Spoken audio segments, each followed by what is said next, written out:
ये वो दौर था जब दाऊद इब्राहिम को कोई जानता नहीं था, अरुण गवली की कोई पहचान नहीं थी और करीम लाला तब डॉन नहीं बना था। तब बंबई में तूती बोलती थी सुल्तान मिर्जा यानी हाजी मस्तान की। तो आज बात मुंबई के पहले डॉन हाजी मस्तान की।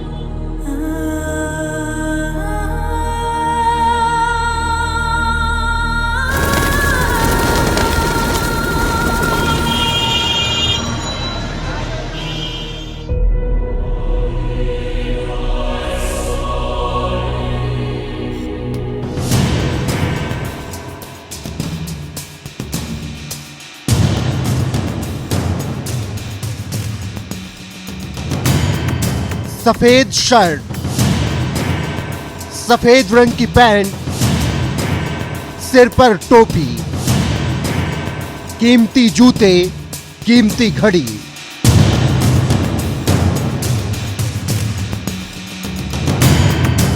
उंगलियों के बीच 555 ब्रांड की सिगरेट, सफेद Mercedes Benz 200D car. Bollywood में दिलचस्पी, डॉन हाजी मस्तान की दुनिया इसी के आसपास घूमती थी। मुंबई का पहला डॉन हाजी मस्तान किसी स्टाइल आइकन से कम नहीं था। मुंबई में इस अंडरवर्ल्ड डॉन का एक छत्र राज हुआ करता था। बॉलीवुड हो, राजनेता हो या फिर पुलिस, हर कोई हाजी सुल्तान के नाम से घबराता था। यहां तक कि अंडरवर्ल्ड डॉन दाऊद इब्राहिम भी इसकी तरह ही मुंबई का डॉन बनने के सपने देखा करता था।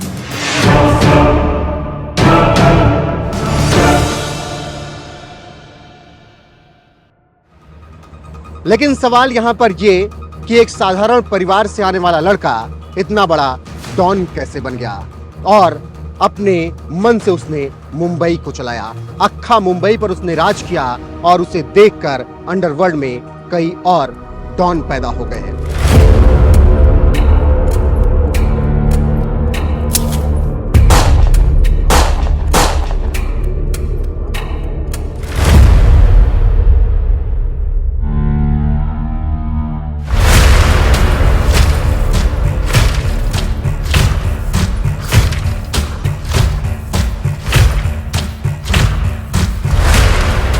तमिलनाडु के रामनाथपुरम के पनाईकुलम में एक बेहद साधारण परिवार में 1 मार्च 1926 को मस्तान मिर्जा का जन्म हुआ।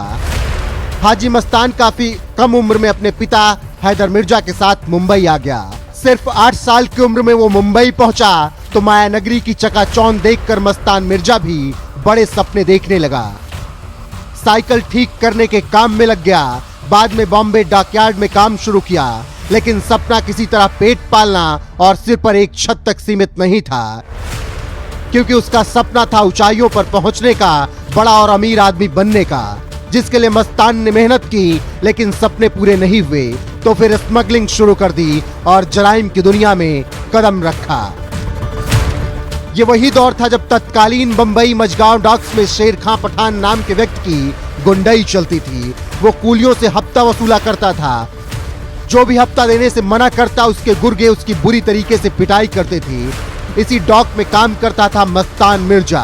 उसे यह नजारा देखकर खुन्नस आ गई। उसको यह बुरा लगता कि एक बाहरी व्यक्ति किस तरह डॉक के अंदर आकर सिर्फ ताकत के बल पर कूलियों से पैसा वसूल सकता है। इसीलिए मस्तान ने शेर खां को ठिकाने लगाने की सोची, प्लान बनाया और जब शेर खां अपने गुंडों के साथ हफ्ता वसूलने आया तब मस्तान और उसके 10 साथियों ने शेर खां और उसके 4 गुर्गों पर हमला बोल दिया। सभी को लहूलुहान कर दिया गया। शेर खां और उसके साथी किसी तरीके से जान बचाकर वहां से भाग खड़े हुए। इसके बाद कूलियों से हफ्ता वसूला जाना बंद हो गया। हाजी मस्तान को कूलियों ने नेता बना लिया और यहीं से मस्तान लीजेंड की शुरुआत हुई। कहते हैं मस्तान मिर्जा को इसके बाद मुंबई पर राज करने की सनक चढ़ गई और फिर उसने 20 साल की उम्र में ही गैंग बनाने शुरू कर दी।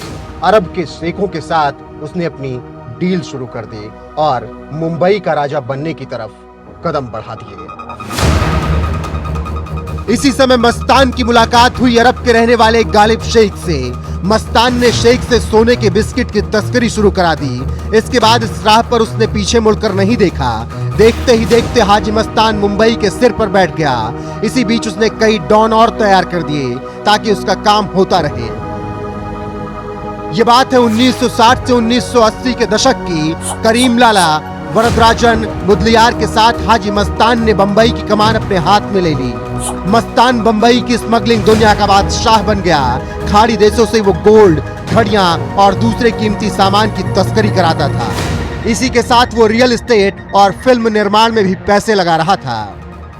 मस्तान मिर्जा ने फिल्मों में पैसा इसलिए लगाया क्योंकि बॉलीवुड के प्रति उसका आकर्षण बढ़ गया था। कहते हैं उसका पहला प्यार बॉलीवुड ही था। हालांकि फिल्मों से उसे बहुत ज्यादा कमाई नहीं हुई, लेकिन मधुबाला के प्यार में वो जरूर पागल हो गया। मस्तान मिर्जा का निकाह साफराबाई से हो चुका था। दोनों की 3 औलादें भी थी, लेकिन मस्तान मधुबाला की सुंदरता देख उनकी खूबसूरती की गिरफ्त में आ गया। उसे मधुबाला से प्रेम हो गया, लेकिन यह प्यार हकीकत बन पाता उससे पहले ही बहुत कम उम्र में मधुबाला इस दुनिया से चल बसी। 23 फरवरी 1969 को 36 साल की उम्र में मधुबाला की मौत हो गई, लेकिन मस्तान उनके ख्वाब से बाहर ही नहीं निकल पाया।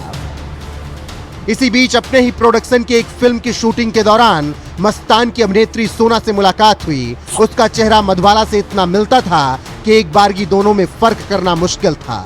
यूं लगता था कि मानो मधुबाला ही लौट आई हूं। सोना को देखते ही हाजी मस्तान उसके प्यार में पड़ गया। सोना को भी मस्तान का साथ अच्छा लगा। 1984 में दोनों ने शादी कर ली। मस्तान के पहले से शादीशुदा होने पर भी सोना को कोई खास एतराज नहीं था। सोना ने बाद में एक इंटरव्यू में बताया, हाजी साहब मधुबाला को बेहद पसंद करते थे। फिर एक दिन उन्होंने मुझे देखा। मधुबाला से मेरा चेहरा इतना ज्यादा मिलता था कि मैं उन्हें भा गई। वो मुझसे शादी के लिए प्रस्ताव लेकर मेरी माँ के पास आए। मैं भी इसके लिए राजी हो गई और इस तरह से मैं सोना मस्तान मिर्जा के नाम से जानी गई। मस्तान मिर्जा का मधुबाला से प्रेम और फिर सोना से शादी, इन सब के बीच उसका बढ़ता रुतबा उसे मुंबई का डॉन बना चुका था। इस बीच वो अपने विरोधियों को सुपारी देकर मरवा भी रहा था, जिसके बाद उसकी दहशत मुंबई में और ज्यादा बढ़ गई।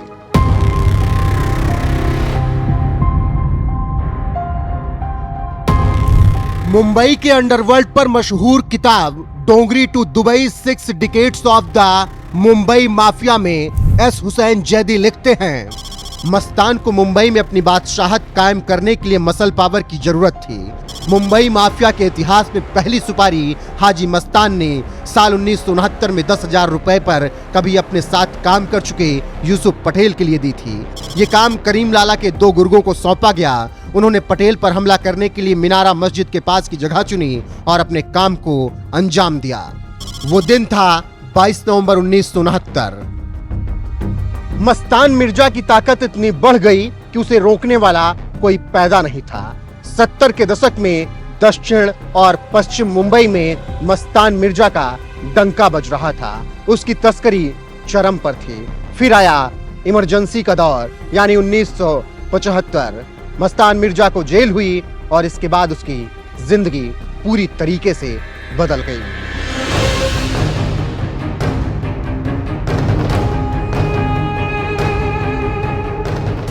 हुसैन जैदी लिखते हैं, 70 के दशक में मस्तान मिर्जा का मुकाबला कोई नहीं कर सकता था। उसके द्वारा विदेशों को भेजी जाने वाली चांदी अपनी शुद्धता के लिए इतनी मशहूर थी कि उसे मस्तान की चांदी का ब्रांड नाम मिल गया था।